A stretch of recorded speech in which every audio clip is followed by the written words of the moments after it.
C കൃഷ്ണകുമാറിനെതിരെ BJP-യിൽ പടയൊരുക്കം. ലൈംഗിക പീഡന പരാതിയിൽ നടപടി വേണമെന്ന് ഒരു വിഭാഗം. കൃഷ്ണകുമാറിനെ സംരക്ഷിച്ചാൽ വരുന്ന തെരഞ്ഞെടുപ്പുകളിൽ പാർട്ടിക്ക് ക്ഷീണം ചെയ്യുമെന്നാണ് വിലയിരുത്തൽ. സംസ്ഥാന പ്രസിഡന്റ് രാജീവ് ചന്ദ്രശേഖരനും കടുത്ത നടപടി വേണം എന്ന നിലപാടാണ് ഉള്ളതെന്ന് മനസ്സിലാക്കുന്നു. വിശദമായ അന്വേഷണത്തിന് ശേഷം നടപടി മതി എന്ന അഭിപ്രായമുള്ള നേതാക്കളും ഉണ്ട്.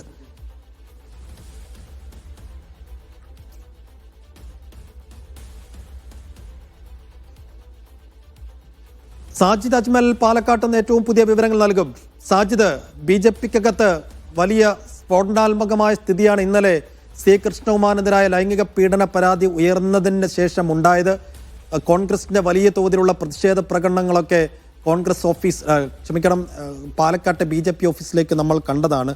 പക്ഷേ BJP-ക്കകത്ത് ഈ ഒരു ആരോപണം ഉണ്ടാക്കിയ അലയൊലികൾ, ഇമ്പാക്റ്റ് എന്താണെന്നുള്ളതാണ് ഏറ്റവും പ്രധാനപ്പെട്ട കാര്യം. പ്രത്യേകിച്ചും അതിൽ പല ഗ്രൂപ്പുകളായി തിരിഞ്ഞ് അടിമുറുകുന്ന ഒരു സാഹചര്യത്തിൽ കൂടിയാണ് ഈ ആരോപണം ഉയർന്നത്. രാജീവ് ചന്ദ്രശേഖരൻ സംസ്ഥാന അധ്യക്ഷൻ എങ്ങനെയാണ് ഈ പരാതിയെ കാണുന്നത്? ഈ പരാതിക്ക് പിന്നാലെ കാര്യമായ ഒരു അന്വേഷണം ഈ കൃഷ്ണകുമാറിനെതിരെയോ അല്ലെങ്കിൽ ഈ പരാതിയുടെ നിജസ്ഥിതി തേടിയോ ആ പാർട്ടിക്കകത്ത് നടന്നിട്ടുണ്ടോ? പരാതിക്ക് ശേഷം ഈ ആരോപണവും വിവാദത്തിനും ശേഷം എന്താണ് ആ പാർട്ടിക്കകത്ത് സംഭവിക്കുന്നത്? സൈഫുദ്ദീൻ, സി കൃഷ്ണകുമാറിനെതിരെ ഈ ലൈംഗിക പീഡന പരാതി വന്നതിന് പിന്നാലെ അദ്ദേഹത്തിനെതിരെ നടപടി വേണമെന്ന ആവശ്യമാണ് ഭൂരിഭാഗം നേതാക്കൾക്കും ഉള്ളത്.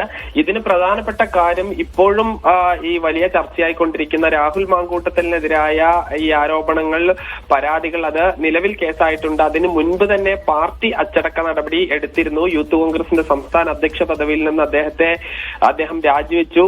പിന്നീട് പാർട്ടിയുടെ പ്രാഥമിക അംഗത്വത്തിൽ നിന്ന് പോലും കോൺഗ്രസ് രാഹുൽ മാങ്കൂട്ടത്തിനെ ഒഴിവാക്കി. ഇതേ രീതിയിൽ ഒരു അച്ചടക്ക നടപടി പാർട്ടിയിൽ ഉണ്ടായില്ലെങ്കിൽ അത് വരുന്ന തദ്ദേശ നിയമസഭാ തെരഞ്ഞെടുപ്പുകളിൽ തങ്ങളെ ബാധിക്കും എന്നാണ് ഒരു വിഭാഗം നേതാക്കൾ പറയുന്നത്. ഈ സ്ത്രീ പീഡനവുമായി ബന്ധപ്പെട്ട ആരോപണം നേരിടുന്ന പ്രധാനപ്പെട്ട നേതാക്കളെ സംരക്ഷിക്കുന്ന ഒരു തലത്തിലേക്ക് പോകുന്നു എന്ന് പൊതുസമൂഹത്തിന് തോന്നുന്ന തരത്തിലുള്ള പ്രവർത്തനങ്ങൾ പാടില്ല എന്നാണ് പറയുന്നത്. ഇതിൽ നമ്മൾ ഇന്നലെ വി മുരളീധരൻ, MT രമേശ് അടക്കമുള്ള നേതാക്കളുടെ പ്രസ്താവനകൾ കണ്ടതാണ്.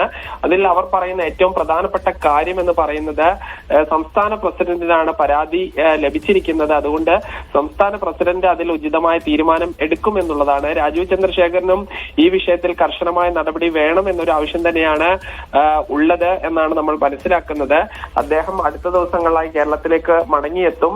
അതിനുശേഷം തുടർ നീക്കങ്ങൾ ഉണ്ടാകും. അത് ഈ ഒരു പാർട്ടി അന്വേഷണ കമ്മീഷനെ വെക്കുമോ, അതോ ഈ അച്ചടക്ക നടപടിയിലേക്ക് നേരിട്ട് പോകുമോ, അതോ പൂർണ്ണമായും ഒന്നും വേണ്ട, ഇത് ഒരു വ്യാജ പരാതിയാണ്, മാധ്യമ സൃഷ്ടിയാണ് എന്ന് പറഞ്ഞ് പ്രതിരോധിക്കുമോ എന്നുള്ളതാണ് നമുക്ക് കാത്തിരുന്ന് കാണേണ്ടത്. എന്തായാലും അതിൽ രാജീവ് ചന്ദ്രശേഖരൻ അടക്കമുള്ള നേതാക്കൾക്ക് ഇതൊരു ഗുരുതര സ്വഭാവമുള്ള പരാതിയാണ് എന്ന് ബോധ്യപ്പെട്ടിട്ടുണ്ട്. അതിന്റെ അടിസ്ഥാനത്തിലുള്ള നടപടികൾ ഉണ്ടാകുമെന്ന് തന്നെയാണ് നമുക്ക് ലഭ്യമാകുന്ന വിവരങ്ങൾ. സൈഫുദ്ദീൻ, ഗുരുതര സ്വഭാവത്തിലുള്ള പരാതിയാണ് എന്ന് രാജീവ് ചന്ദ്രശേഖരൻ അടക്കം ബോധ്യപ്പെട്ടിട്ടുണ്ട്. അതിന്റെ പശ്ചാത്തലത്തിൽ കാര്യമായൊരു പരിശോധന ആ പാർട്ടിക്കകത്ത് ഈ കേസിനെ തുറന്നുണ്ടാകുമോ എന്ന് കാത്തിരുന്നു കാണാം. സാജിദ് അജ്മലാണ് വിശദാംശങ്ങൾ നൽകിയത്.